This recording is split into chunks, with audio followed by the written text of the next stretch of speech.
posibilidad, ng tagumpay o kabiguan, ng ligaya o lungkot. Kaya marapat lamang na tanggapin si Jesus bilang tagapagligtas at Panginoon. At matapos yun ay panariwain ang katapatan at paglapit sa Kanya bawat araw o day by day. Ang day by day ay naglalayong umalalay sa pang-araw-araw na pamumuhay.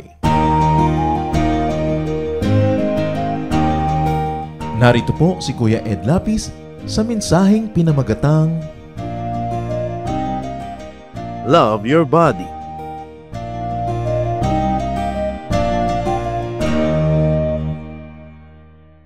Life is a gift from God. Napakainam, napakagandang regalo ng Panginoon sa atin ang buhay dito sa lupa. And of course, this life is supposed to be lived in our earthly bodies. At napakahalaga na maunawa ang function ng ating katawan sa paggawa ng mga ipinagagawa sa atin ng Diyos. The body is an essential part of life and humanness. True spirituality will not demonize the body, but will actually understand it according to God's will and design. The body is both the beginning and the end of our earthly lives.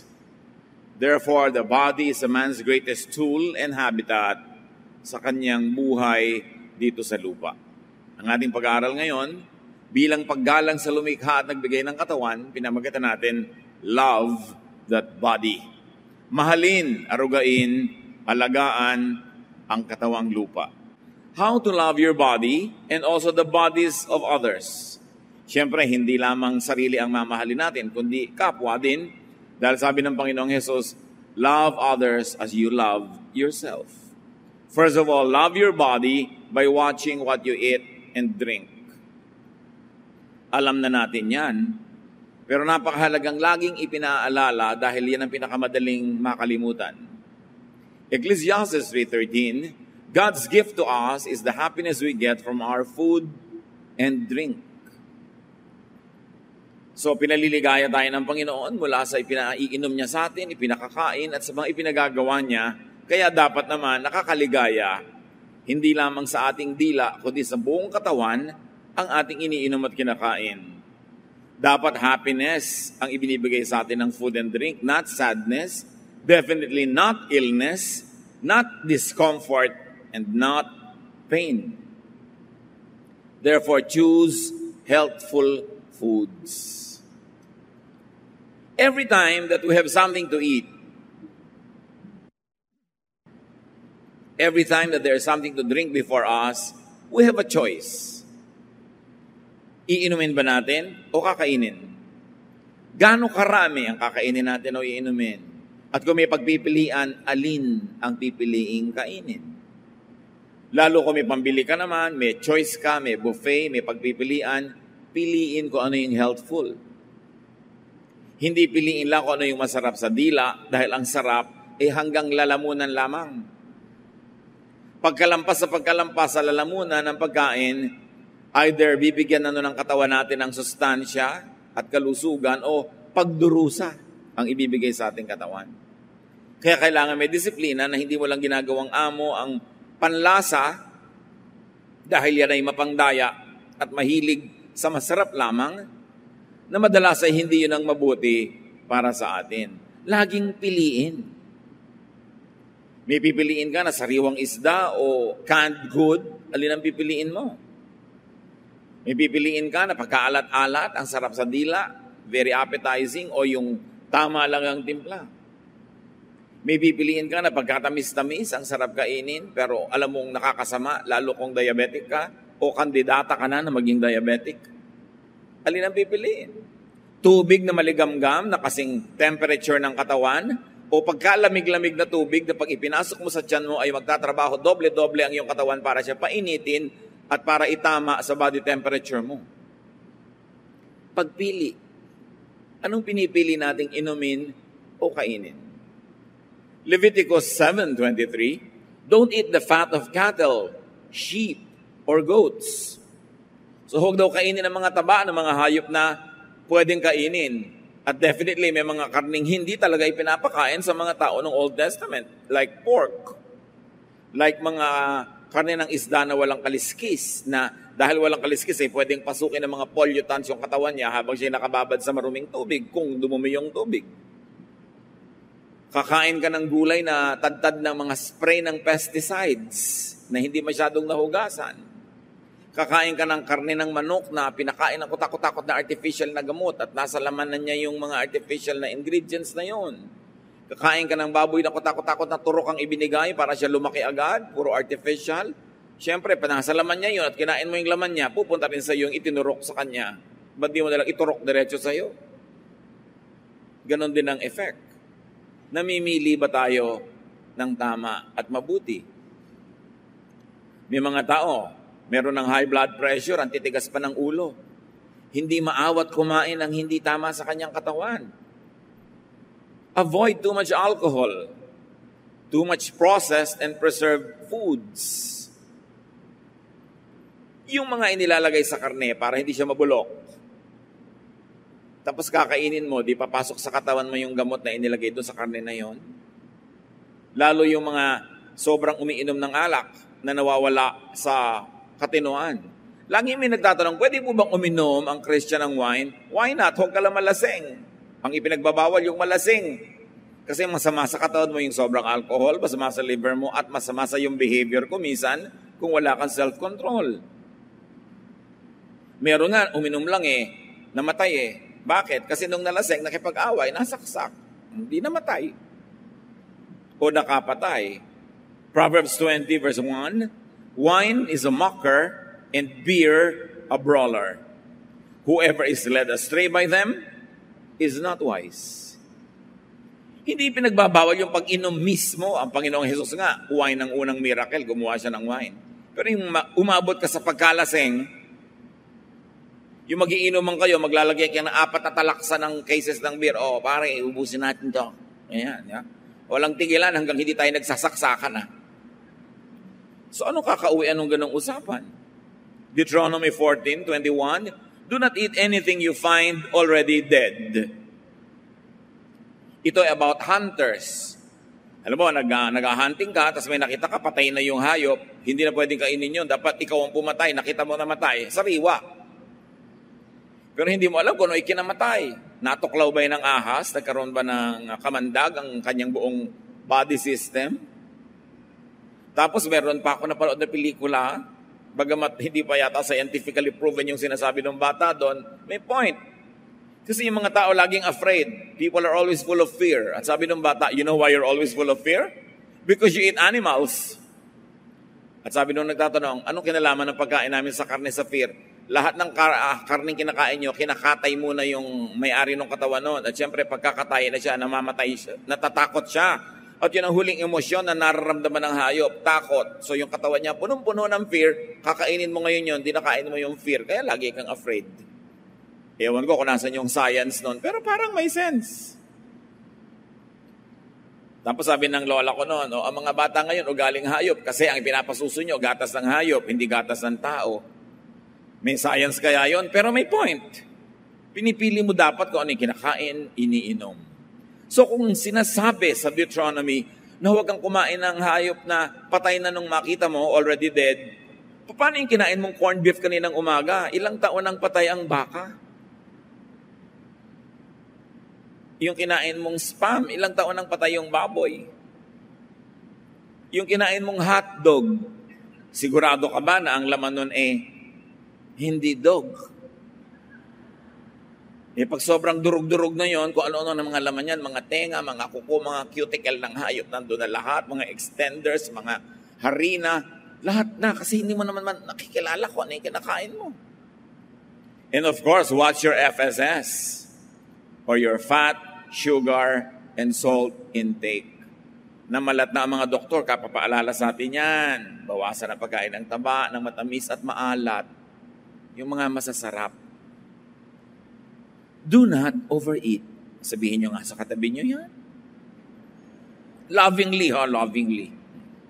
Hindi judgmentally. Proverbs 23:2, put a knife to your throat if you are given to gluttony. Sabi ng Contemporary English Version, don't go and stuff yourself. that would be just the same as cutting your throat. In other words, kung kakain ka, huwag lamon. Sabihin sa katabi, huwag lamon. Kain lang. Diba? Meron akong kilala na matanda, sabi niya, alam niyo, uso sa bayan namin, ang tao, pag nabubusog, tumitigil ng kumain. Hindi yung nagkakanda-bundat-bundat, ayaw tumigil. Because overeating overworks your body. Sobrang napapagod ang inyong katawan sa biglang-biglang pagdami ng pagkain sa loob ng sikmura na dapat tunawin.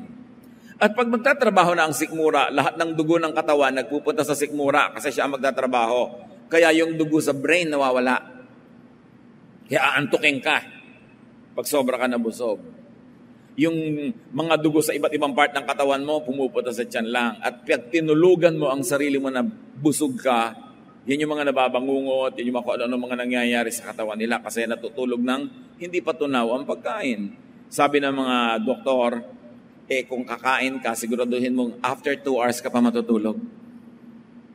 Ngayon, kung antok ka na, nagugutom ka, soup na lang, a piece of bread, pero huwag yung full meal kasi masama sa iyong katawan. Of course, we know that overeating makes us gain unhealthful weight. Nagiging overweight tayo. Siyempre, kasama niyan, flip side, huwag magpalipas ng gutom. Yung taong ang layo ng agwat ng mga kain, tapos biglang kakain ng marami, yun ang nakakaroon ng overweight. Why? Your body will take revenge. Pag ginutom mo ang iyong katawan, ang tendency niya, ipagtanggol ang kanyang sarili, at pag may pagkakataong kumain, kakain siya ng pagkarami-rami dahil hindi niya alam kung kailan mo uli siya pakakainin. At dahil hindi niya alam kung kailan mo uli siya pakakainin, magtatabi siya ng maraming fat just in case hindi mo siya pakainin ng matagal. Kaya ang nakakaroon ng overweight ay yung madadalang ang kain na ang dami-daming kinakain. Pero sabi ng mga dietitian, kung gusto mong mag-decrease ng weight, kumain ka ng konti-konti na madalas. At pag nasanay ang iyong katawan na kumakain ka ng madalas, na konti-konti lang, pag kumain ka, hindi siya magtatago ng fat dahil alam nung katawan mo, by habit, na mamaya kakain ka uli. Parang yung alam mo na marami kang kikitain, every other day marami kang kita, di ba hindi ka naman nagsisave talaga? Kasi alam mo, bukas meron uli. Next week meron uli. Pero katulad ng mga magsasaka, ang layo ng anihan, hindi nila alam kung aani, baka bumagyo, baka magkaroon ng salot. Yan ang matitipid sa buhay, magsasaka. Kasi hindi nila alam kung kailan uli darating ang income. Pero yung regularly, maraming perang pumapasok, yan ang gastos ng gastos, hindi nagtitipid. Hindi nagsisave. Ganon din ang ating katawan.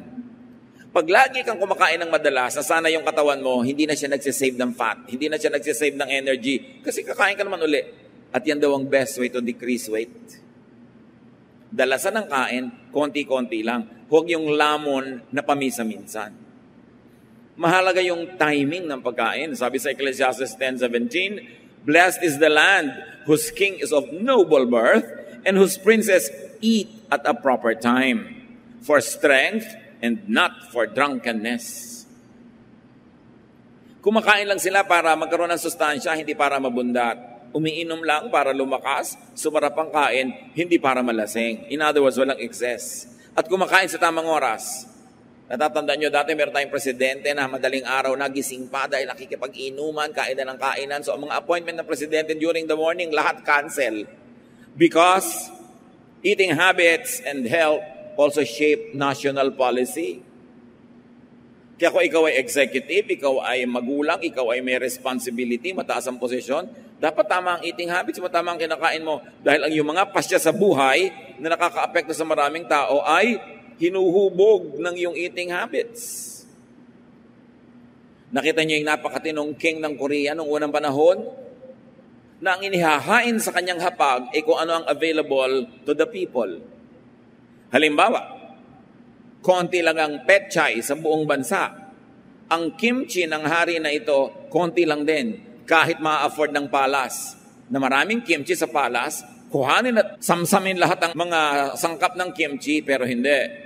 Pag konti lang ang rice harvest ng bansa, konti ang kanin na isineserve sa table ng hari. In other words, Tuwing dudulog sa kanyang hapagkainan ng haring ito, alam niya kung anong kinakain ng kanyang mamamayan, alam niya kung anong kulang, alam niya kung anong sobra sa bayan. Sensitive sila to what the people eat and what's available to the people.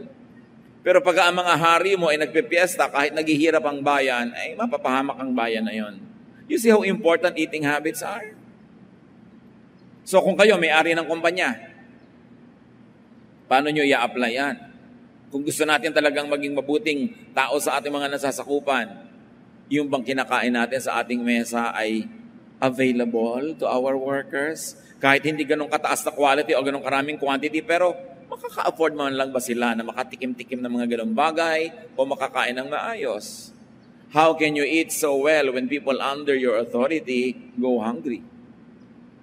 Yan ang mga tunay na religiosity at spirituality sa maliliit at mamunting bagay ng everyday life. So as we have said, eat small amounts but often. Hindi napapagod ang digestive system, hindi nagtatago at nag-i-imbak ng energy na nagiging fat dahil madalas ka namang kumakain. And drink lots of clean, living water. In other words, hindi distilled water kasi dead water yan. Walang nabubuhay doon sa distilled water. Dapat ang iniinom mo, may nabubuhay. Huwag naman mga butete, at mga kung ano-anong mga mikrobyo, pero may life dapat ang water. Water is very, very helpful. And vegetables too. Nakakapagtaka kung bakit yung vegetable ay helpful, pero huwag na kayo magtaka. Lahat ng hayop na ang kinakain ay green leaves or vegetables, masisipag, malalakas at mababait. Isipin ninyo ang elepante, isipin ninyo ang kalabaw, isipin ninyo ang mga baka. Nagtatrabaho, nag-aararo, nagbubuhat, naghihila ng mga kariton, mga kalesa, tingnan yung mga kabayo, pero ang kinakain lang nila, vegetables, plants. Tingnan nyo yung mga hayop na kumakain ng karne. Leon, tigre, yan ang ayaw nyong makasabay kumain. Dahil baka kayo ang kainin. Tingnan sila mga tamad, mga sawa, natutulog, gumigising lang pagka gusto na uling kumain.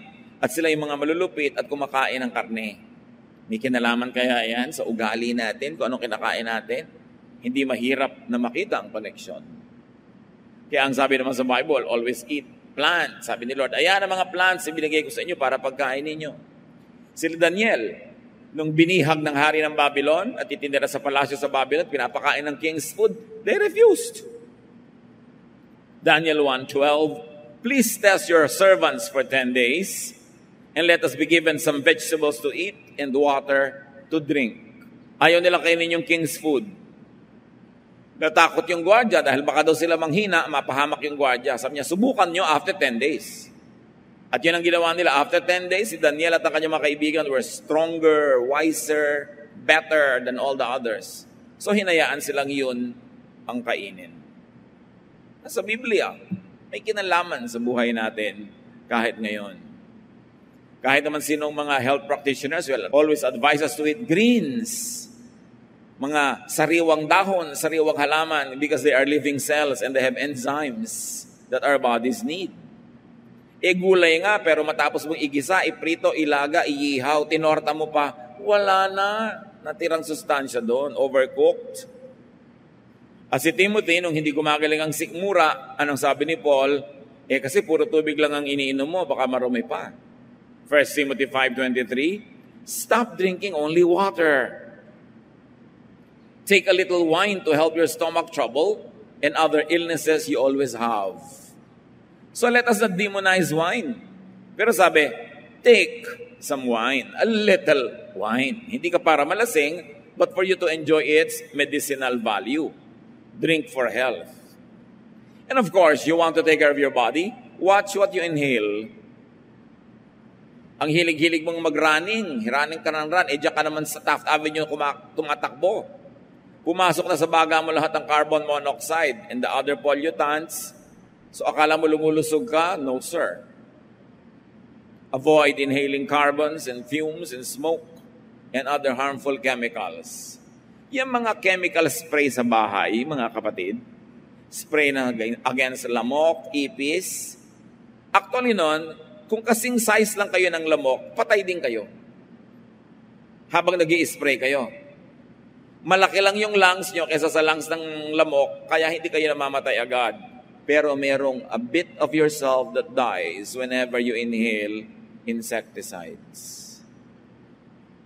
So anong gagawin natin na pang-spray? Meron na ngayon ng mga very healthful sprays coming from natural elements. I-research nyo yan. Marami ng mga spray ngayon coming from extracts from plants. Lumalayo ang mga lamok, ayaw nila, pero hindi nakamamatay o nakasasama sa tao.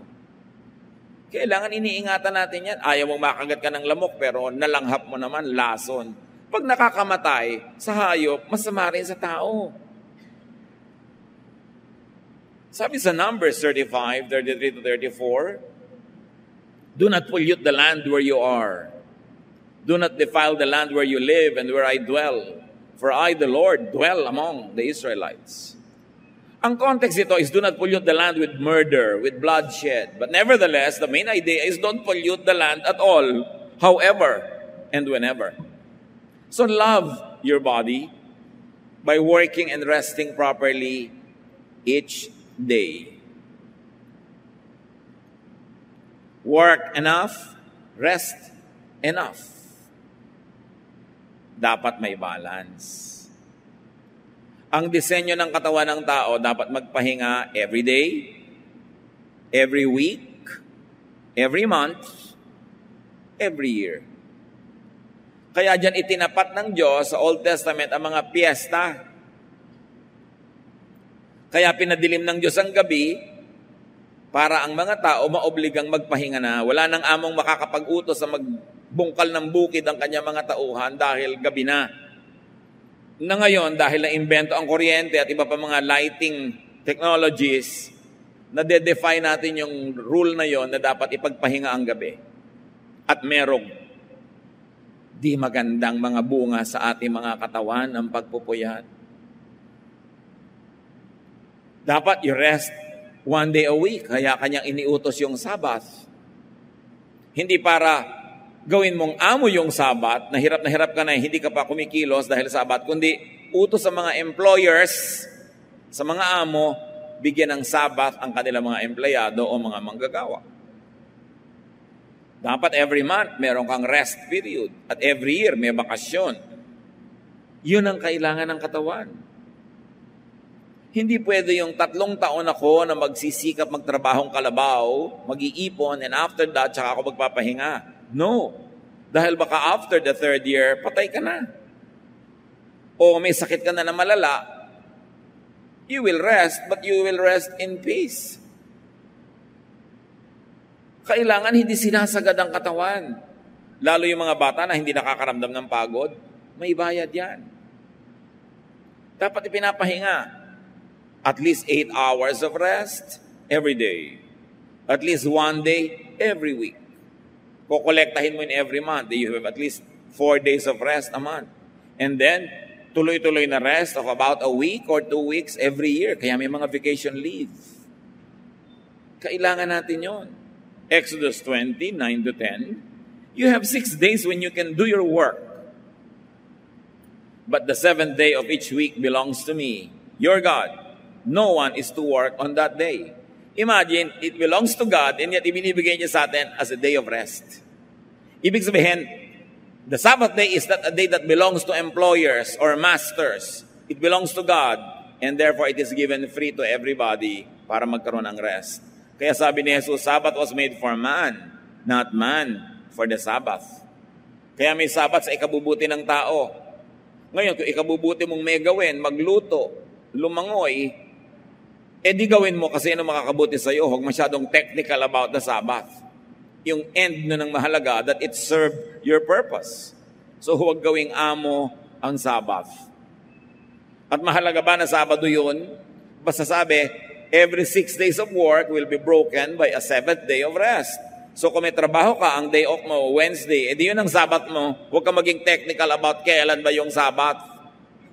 Yung spirit ng Sabbath just says, don't work 7 days straight. And yet, yung iba, naging amo na nila yung Sabat, hirap na nga sa buhay, ayaw pumasok doon sa trabaho na ang rest day ay Tuesday. Kaya sinabi ni Lord, Sabbath was made for man. Para sa ikakabuti mo yan, hindi para sa paghihirap mo lalo. So gamitin mo sa iyong ikakabuti.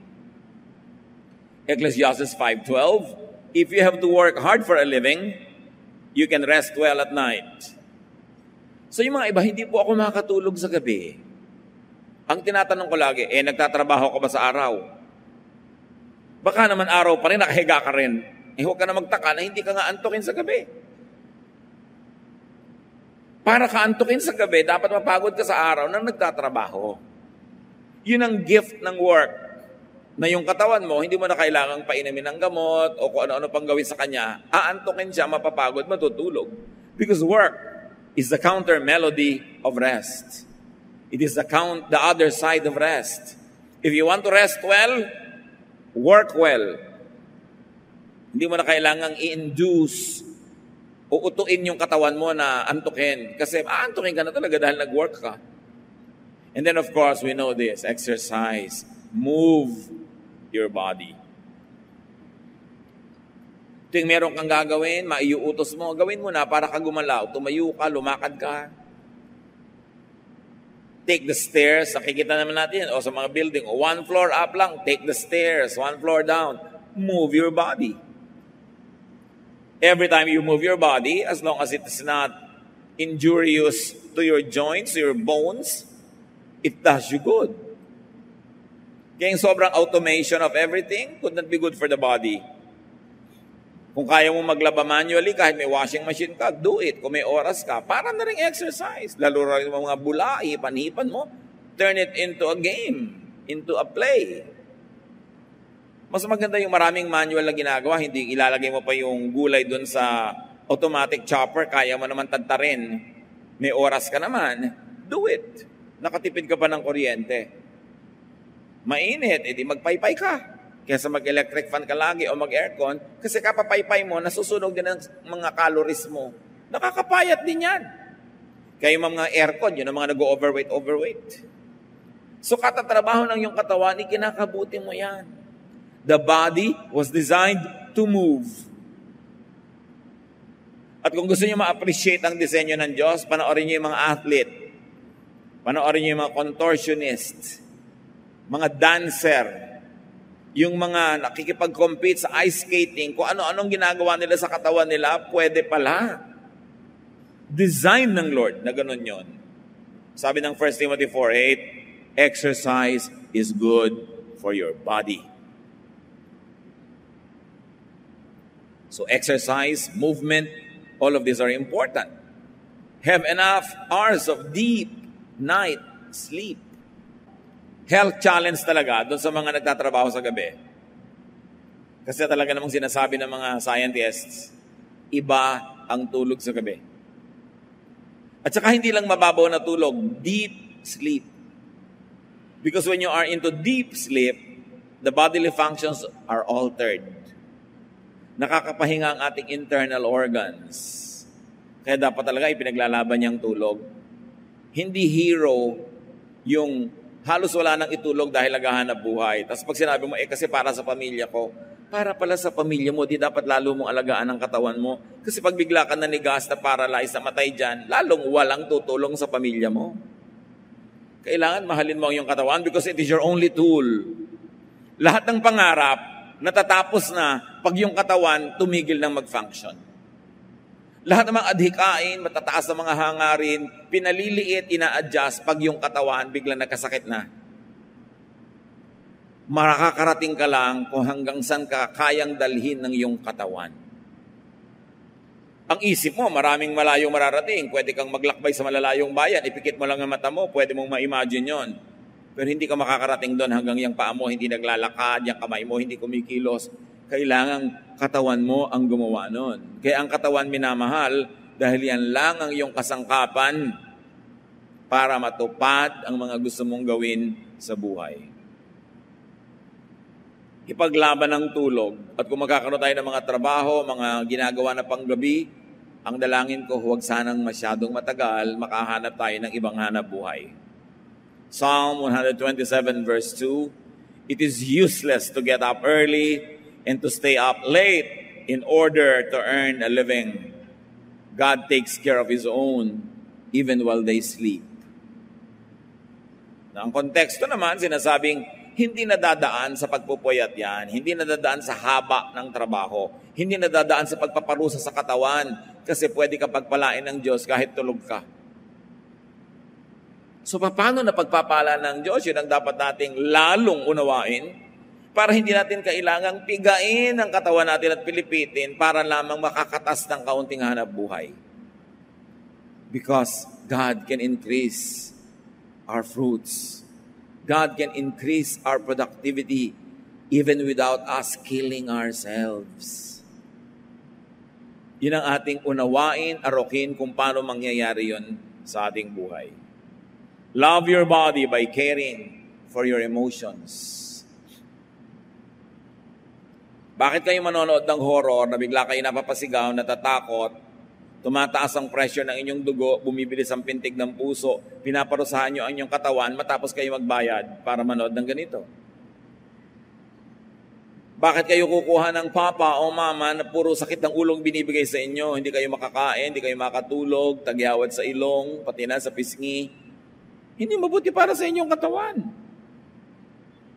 Gusto nyo ang alagaan ng katawan nyo, mga kapatid? Alagaan nyo ang inyong emosyon. Avoid talking with people that always make you feel bad. That always discourage you and scare you.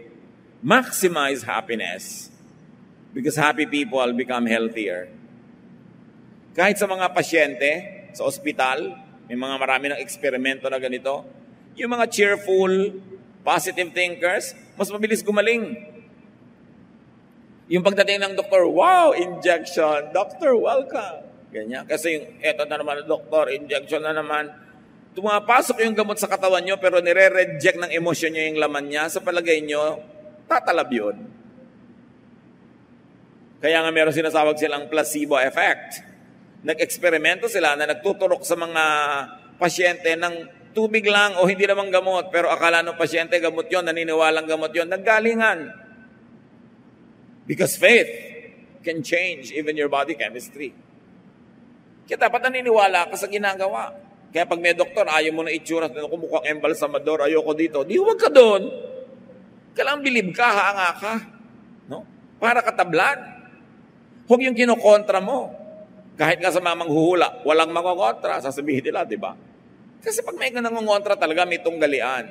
Tapos kukontrahin mo yung sarili mo.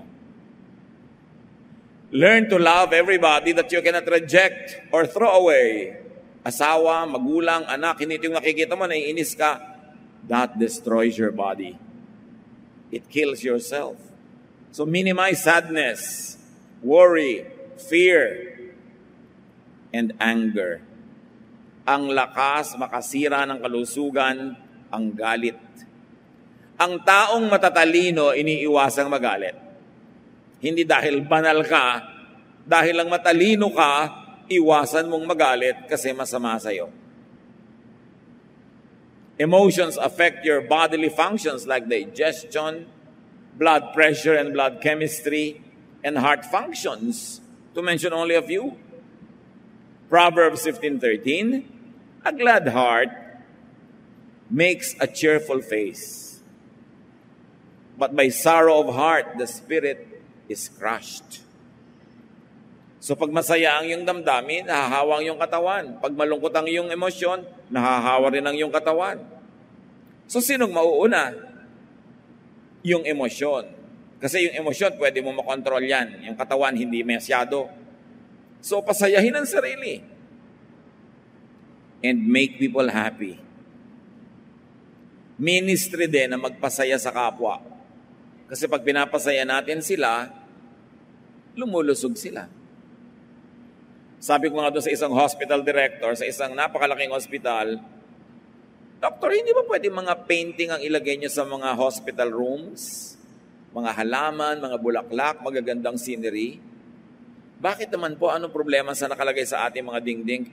Madaling araw, madaling magigising ka, bigla mong makikita si Jesus na nakapako sa krus. Gano'n, nag-iisip ka na, dito pa ba ako o wala na? Bakit hindi kayo magpasaya? Bakit naman nakaka-depress yung nakikita mo na ganyan? Wala bang ibang eksena sa buhay ni Jesus na nakakapagpasaya? Yung nagpapakain siya ng maraming tao, yung nagpapagaling. Bakit kailangan ito nakakalungkot? So, pinipili natin yan. Meron ako isang dinalaw na pasyente dati, cancer patient, depressed na depressed.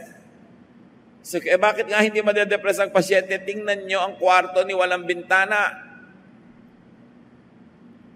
Parang bodega ng pabrika. Ilipat nyo sa ibang kwarto na may bintana, tatamaan siya ng araw, lagyan ng mga kurtina na may mga bulaklak, pasayahin nyo. Ginawa nila, sumaya-saya ang pasyente. Kaya lang namatay din. Pero sumaya bago namatay. Dahil bakit di mo pasayahin ang iyong sarili? Proverbs 15:18, losing your temper causes a lot of trouble. But staying calm settles arguments. So yung nawawala ka sa sarili, nagagalit ka, hindi lang yun napapanganib ka dahil makasaksakin ka nung pinagalitan mo, kundi yung katawan mo rin. Sumasama ang kanyang lagay. Proverbs 17:22, if you are cheerful, you feel good. If you are sad, you hurt all over. Nakita nyo? Lungkot ng puso, iniinda ng katawan. Kailangan, pag nararamdaman mong matamlay ka, malungkot ka, magpasaya. Makinig ng tugtog na nagpapasaya, hindi nagpapalungkot. At least, huwag tumingin ng mga photo albums. Lulungkot ka lalo. Huwag manood ng mga sentimental na pelikula. Yung mga malulungkot. Pasayahin ang sarili. Kasi epektado ang ating kalusugan. At kailangan pag kumakain ng tao, masaya. Huwag kayong mag-aaway sa harap ng pagkain kasi mahirap mag-digest. Mahirap lumulon ng pagkain. Hindi ka masasarapan, sayang yung food. Proverbs 15:17, a simple meal with love is better than a feast where there is hatred. So isa sa mga ibig sabihin yan, kung dahil lang sa kagustuhan nyo na napakabongga ng kainan ninyo, napakaluho, napakaganda ng party, napakaganda, perfect ang reception, na-stress na kayo, nag-away-away na kayo, wag na lang, simple na lang. Maraming ganun debo ng anak. Nagsasabunutan na yung magnanay, nag-aaway na sila sa gown, sa kulay, nakaaway na ng nanay ang caterer, nakaaway na niya lahat ng mga galitot, ganun, kasi pagod na pagod sila. At nung party, hindi sila makakain, abalang-abala, becoming perfect hosts, but they never enjoy their own events. Sayang. Sayang ang budget, sayang yung pagod, hindi ka nag-enjoy sa sarili mong party dahil busy ka magpa-impress sa iba. Di ba sayang yun?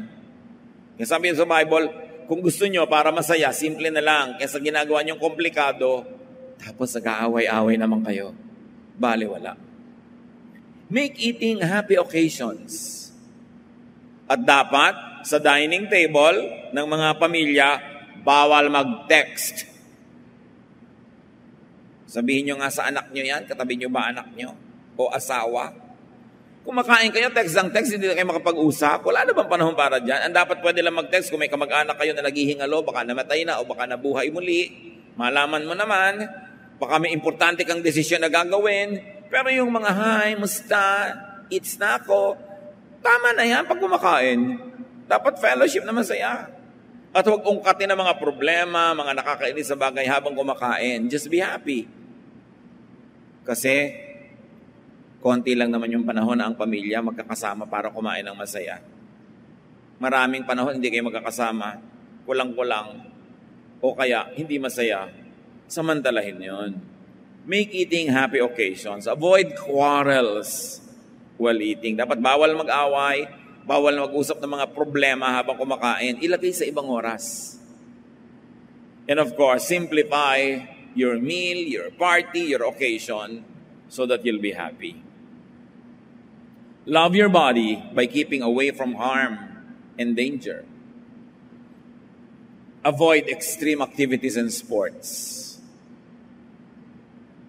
Kung makaka-afford kayo ng sasakyan na 3 o 4 ang gulong, better than 2 gulong lang. Kasi pag dalawa lang ang gulong ng sasakyan, pag huminto, nakatukod ang paa mo. Pag umulan, walang bubong, basa ka. Pag umaraw, sunog ka. Lahat ng usok ng mga tambutso nasa mukha mo, para ka nang lalabas sa ati-atihan pagbaba mo. Pagkatapos, pag natumba yun, katawan mo agad ang ahampas sa kalye. Kaya dapat maraming prayer ang binibigay sa mga dalawa lang ang gulong ng sasakyan. Meron ng iba, yun ang hanap buhay nila o yun lang na-afford. We understand that. But nawa, maka-afford kayo ng 3-4 na gulong. Para safer. Dahil talaga namang mas maraming delikado sa ganyan mga bagay. So, mamimili ka ng sasakyan, piliin mo yung pinaka-safe as far as you can afford. Mamimili ka ng activity, magpipiknik kayo, magliliguan ng mga bata dito sa ilog na to na pagkalalim-lalim, huwag na, magtabo na lang kayo sa gilid. At least, mas malaki ang chances makauwi kayo lahat sama-sama. Napakarami nagpipiknik na ganyan Pupunta para sumaya, ang uwian, malulungkot kasi may isang nalunod, may mga nangyari. So, piliin yung mga activity. Gusto mong mahilo? Magpaikot-ikot ka na lang sa sahig kaysa sasakay ka sa ruweda na kakahilo, pinaghahampasan yung katawan mo na kuminsan natatanggal yung torilyo, lumilipad ka talaga. Lalo dito sa atin, tropics, nagkakaroon ng metal fatigue yung mga sasakyan na yan. Nakabilad sa araw, nauulanan, kinakalawang, tapos ang maintenance, hindi naman ganun kagaling. Iikot ngayon, nakita ko pa nga dati yung Ferris wheel, nagtalunan yung mga laman. Bakit? Natalupan yung kuryente, na kuryente ang buong Ferris wheel. Pagbaba ngayon ng tumalo, nabalian na, sabi pa ng nanay, yan kasi sabi ko sa iyo ay nasisi ka pa. Marami namang nakakapagpasaya na hindi nalalagay ka sa alanganin. So avoid extreme activities and sports. Yung bakit naman kailangan mong akyatin itong bundok na wala kang tali, wala kang gamit, aakyatin mo, ano kagagamba? Siguro meron talagang genetically gustong gawin yon, pero alam mong isang hulog mo lang, durog ka. Pwede mangyari yon, di ba? So, iwasan yung sobrang dangerous. At mga mahilig sa dangerous sports, be considerate naman sa mga nanay nyo o asawa nyo o mahal nyo sa buhay kasi nag-aalala sila. Pag nagbabasa ka ng mga magazine ng mga nangyari kasi kung ano-ano pinagagagawa sa buhay, sumusuot sa mga kuweba underground, nalalagot ang tali, nalulunod doon, kung ano-ano nangyayari. Proverbs 22 verse 3, the prudent see danger and take refuge, but the simple keep going and pay the penalty. Sa Proverbs, yung word na simple actually means foolish. So yung daw matatalino, nakikitang may panganib, umiilag, umiiwas. Pero ang mga foolish, sige ng sige, at nagbabayad sila ng mahal. When you see trouble coming, sabi ng Contemporary English Version, don't be stupid and walk right into it. Be smart and hide. Umiiwas ka dapat sa gulo, sa panganib, hindi yung nananahimik ang buhay mo, ikaw pa ang maglalagay sa sarili mo sa panganib. Proverbs 14:16, the wise are cautious and avoid danger. Fools plunge ahead. Dati sa aming hometown sa Bulacan noon, merong dam, marami nag-excursion doon, mag-weekend. Laging may nalulunod. Hindi naman nila alam yung tubig, naglulundagan yung mga excursionista doon, nalulunod, ang iyakan, ang uwian, ang lulungkot. Ba't hindi na lang magtampisaw sa gilid-gilid? O maligo sa safe part? Ba't kailangan pang magyabang? Ba't kailangan pa magpasikat? Kaya kumisan tuloy na uuwi sa ganong panganib. Kumisan naman, hindi nagyayabang, talaga lang hindi maganda yung naputahang tubig. So, better minimize yung mga activities na pwedeng mamatay ka. Marami na ibang natitirang pwede pa na mas safe. And then of course, do not make or keep enemies that could threaten your body. Maraming tao sana buhay pa kundi lang nakipag-away, nabaril tuloy, nasaksak tuloy. Kaya iwasan yung ganung mga panganib. Mahalin ang katawan because you don't own yourself. Ano man ang mangyari sa inyong buhay, apektado ang mga nagmamahal sa inyo. Hindi kayo nabubuhay lang para sa sarili. Kayo mga asawa na pinipigil ng asawa, huwag kang kumain yan, masama sa iyo yan, daddy. Lalo pang kain ng kain. Hindi nyo mahal ang pamilya nyo. Hindi nyo iniisip na pag bigla kayo nanigas o namatay, either kailangan nila kayong ilibing, magastos yun, o ipa-ospital, magastos din yun, o alagaan ng lumpo buong buhay na mahirap din. So kung mahal mo ang nagmamahal sa'yo, aalagaan mo yung sarili para hindi ka maging pabigat sa kanila. At ikaw pa ang makatulong sa kanila ng mahaba. Kaya hindi dapat nakikipag-away. Nakikipagkasundo dapat. Love your body by avoiding infections and diseases. Be safe. Stay safe. Alam naman natin kung ano yung mga dangerous. No? Avoid infection. Careful with hospital visits. Kasi sa hospital pinakamaraming may sakit. Kaya hindi ka nagdadala ng mga bata dyan na parang pupunta ka sa party. Hindi ka nagpupunta ng mga taong maaaring mahihina ang katawan. Dadalaw lang. Kailangan hindi sila dalhin doon. Because it's a dangerous place. Kailangan malinis ang ating kapaligiran. Sabi sa Deuteronomy 23, 12-13, set up a place outside the camp to be used as toilet area and make sure that you have a small shovel in your equipment. When you go out to the toilet area, use the shovel to dig a hole. Then, after you relieve yourself, bury the waste in the hole. You must keep your camp clean of filthy and disgusting things. You see how detailed the Bible can be about health? Nung hindi pa uso yung mga flush toilet, sabi, kailangan sa disyerto, kahit nasa disyerto kayo, merong lugar na doon lamang kayo gagawa ng mga ganyan mga bagay, maghukay kayo sa lupa, ibaon nyo doon ang inyong dumi at tabunan. Ayaw ng Diyos ng marumi. Dahil siyempre, alam niya, nakakahawa ang mga sakit. Therefore, keep food clean. Especially cooks and servers. Ingat-ingatan naman ninyo ang mga laway ninyo na nagtatalsikan at nag-excursion patungo sa mga pagkain. Kaya kung minsan nasa restaurant ka, ang lapit-lapit ng waiter, sir, ano pa pag gusto nyo? Lumayo-layo kayong laway mo, nalalaglag na sa pagkain ko. Ito yung plato ko sa kanya, sir, ano pa pag gusto nyo? Talsik na siyempre ng talsik. May nakikita pa nga ako, naghihiwa yung dalawa nung isa-serve sa mesa, daldalan sila ng daldalan. Pag tinignan nyo, under the microscope, ang bibig ng taong nagsasalita, daig pa niya ang sprinkler. Ikaw naman, supla-suplata mo, nakain mo na pala yung laway ng lahat ng waiter. Dahil hindi sila maingat, daldalan ng daldalan. Kaya ako, alam nyo, nagdadala ako ng sarili kong kutsara at tinidor everywhere. Bakit? Kakain ka sa restaurant, lalo yung nandyan na yung nakatiwangwang yung mga kutsara at tinidor, kanina umaga pa nilagay. Daldala pa yung mga waiter, habang nilalagay, ay may nalaglag, lagay uli sa pag lang naman nakaharap ka, tsaka nila lilinisin uli yun, nakatalikot, lagay na lang uli syempre, para madali. And then ilang oras sa katiwangwang, nalamukan, alikabukan, eto ka na ngayon, kakain ka na. Tapos ilang bunga nga ang pinasok ng kutsara na yun maghapon. Tingnan ninyo sa mga kusina ng restaurants kung paano hinuhugasan niya mga yan. Hindi kayo masisiyahan. Mga basong malalalim, ayoko niyang basong malalim, hindi naman naaabot ng naguhugas yung dulo niyan eh. Sana, washing machine na may sumisirit ng mga tubig. Hindi. Ganun lang, isa bunga nga lang yung magaganon-ganon. Pag-ingatan, kaya ang dami natin kumisang mga sakit. It's important because God values cleanliness. Love your body by watching your thoughts. Kamag-anak na sinabi natin kanina, emotions. Yung iniisip nyo, makaka-apekto sa inyong kalusugan. Kaya sabi sa Philippians 4:8, keep your minds on whatever is true, pure, right, holy, friendly, and proper. Don't ever stop thinking about what is truly worthwhile and worthy of praise. Thoughts affect health. Avoid negative thoughts that cause negative feelings that kill your body. And whenever you can, surround yourself with beauty. Nakakapagpagaling ang kagandahan. Dapat yung ayos ang bahay ninyo, di man yan maluho, pero maganda. Maganda sa tingin, may harmony, may balance.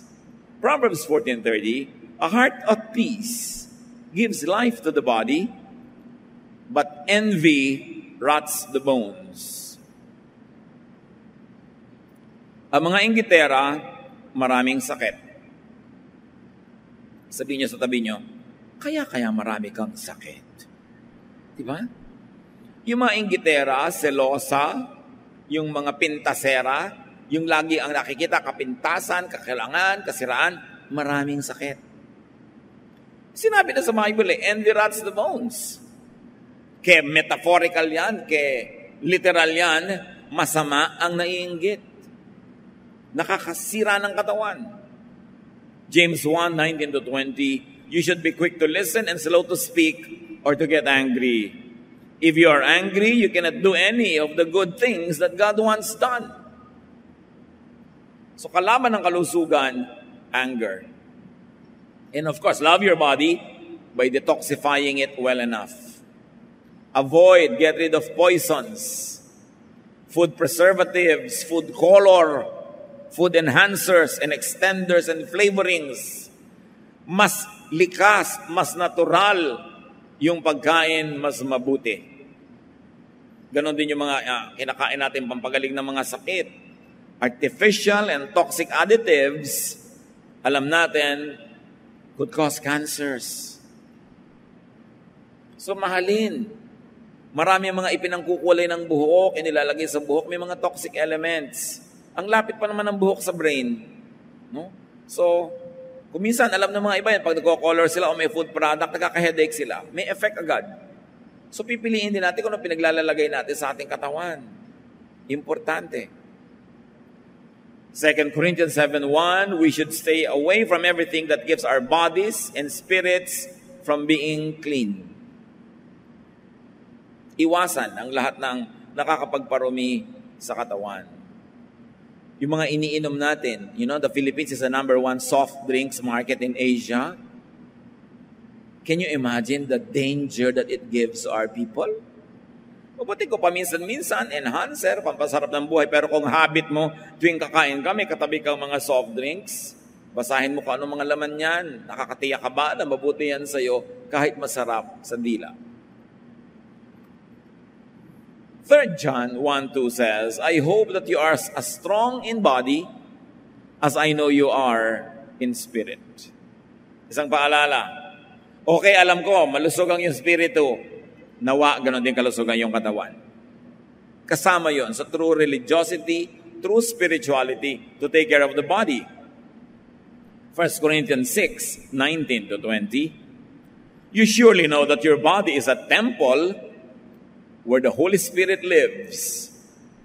The Spirit is in you and is a gift from God. You are no longer your own. God paid a great price for you, so use your body to honor God. Sabi, you are not your own. You were bought at a price. So glorify God in your body. Our body is not our own.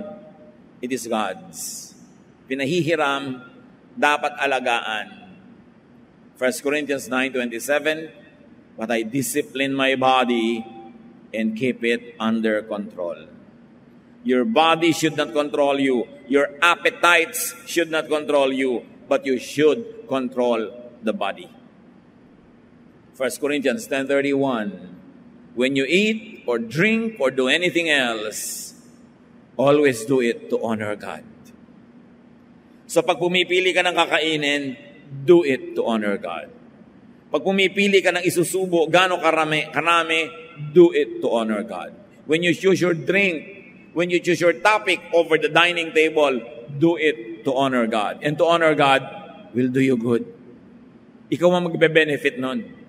So love that body for life. And more than that, love that body for quality of life. And while we are at this, train the children early on healthful eating habits. Bata pa lang sila, ang ipakain nyo yung tama, hindi lang yung gusto nila. Napakarami mga advertisement sa TV ang hindi dapat pakinggan ng mga matitinong magulang kung anong dapat ipakain sa mga bata. Puro instant, puro quick, puro colored, puro assault to the taste buds. Masarap kainin, addictive, pero mabuti ba sa katawan? Minimize junk food. Discipline your children to eat well for their own sake. As far as possible, serve fresh, healthful foods. Kaya nga yung mga kapatiran natin, mga kaibigan ng mga marino, nasa barko 10 months a year. Pagkasabi ko, pag nasa lupa kayo, pagka kayo merong port call, kumain kayo ng fresh fruits, fresh gulay, fresh everything dahil ang kinakain sa barko hindi fresh. Puro may preservatives. At nakakalungkot, marami sa mga marino, nagkakaroon sila ng colon diseases, mga sakit sa bituka, sakit sa sikmura, sa kinakain na puro ilado, puro preserved. So tuwing meron, dapat ang kainin na fresh. Pamilya kayo ng isang seaman, pag nasa bahay at nagbabakasyon, puro fresh. Huwag na delata na naman, preserved na naman, para makapahinga ang kanyang katawan. God gave you that body, that tool, that vehicle, that temple. Your body is your enabler. But if you don't take care of it, your body will become your prison. Sasakyan nyo ang katawan na yan para magpunta dito at doon. Pero pwede nyo rin maging piitan at kulungan kung ang espiritu nyo makulong sa isang katawang ayaw nang gumalaw o ayaw nang umandar. Love that body. It is high worship. It is high religion. Dear God, we thank you for our bodies, and now teach us to internalize all of these ideas so we can turn them into helpful habits that glorify you and extend our health. Pag-isip-isipan natin mga kapatid, pagbulay-bulayan sa ilang sandali.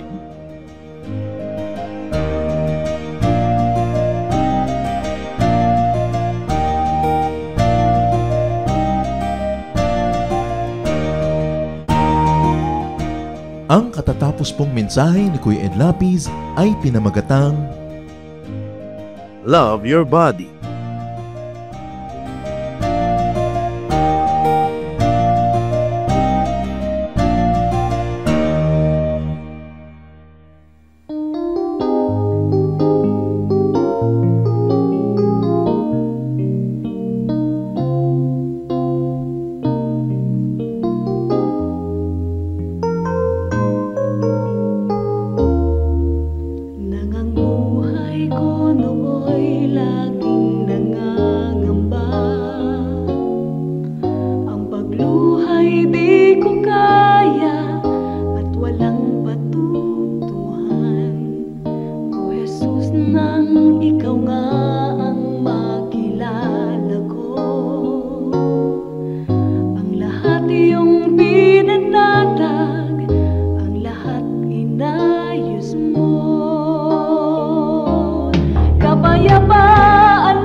Oras na po para pansamantalang magpaalam ang programang Day by Day.